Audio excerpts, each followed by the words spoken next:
नवी मुंबई के Ghansoli railway station परिसर में rickshaw parking को लेकर शुरू हुआ विवाद जानलेवा साबित हुआ। कुछ रिक्शा चालकों के बीच पहले कहासुनी हुई और देखते ही देखते मामला मारपीट तक पहुंच गया। इस दौरान इलाके का एक युवक बीच बचाव के लिए आगे आया और झगड़ा रोकने की कोशिश करने लगा, लेकिन गुस्साए आरोपियों ने उसी युवक पर हमला कर दिया। गंभीर रूप से घायल युवक को तुरंत अस्पताल में भर्ती कराया गया, जहाँ इलाज के दौरान उसकी मौत हो गई। घटना के बाद इलाके में तनाव का माहौल बन गया। कोपरखैरने पुलिस ने हत्या का मामला दर्ज कर 2 आरोपियों को गिरफ्तार कर लिया है। पुलिस अन्य फरार आरोपियों की तलाश में जुटी हुई है और मामले की जांच की जा रही है।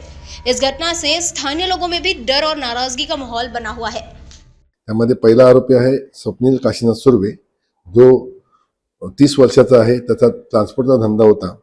आणि दुसरा आरोपी आहे प्रमोद वसंत मानकर, हा 31 वर्षाचा आहे, हा ड्रायव्हर आहे, याला देखील अटक केलेली आहे। आणि त्यात 2 आरोपी पाहिजे म्हणून आहेत, एक सुभाष जाधव म्हणून ज्याला उर्फ सुभ्या, आणि दुसरा म्हणजे सतीश शेलार उर्फ सत्या, हे 2 पाहिजे आरोपी म्हणून आहेत की ज्यांना आपण लवकरच अटक करत आहोत।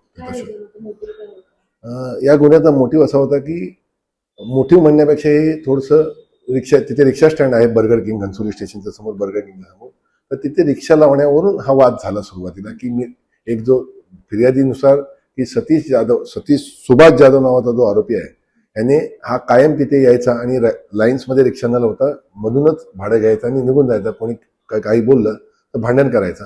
आणि त्या दिवशी तसंच 1940 मध्ये 8 वाजण्याच्या सुमारास तशी गोष्ट घडली आणि त्यावरून तो वाद झाला आणि त्या वादातून हा गुन्हा घडलेला आहे।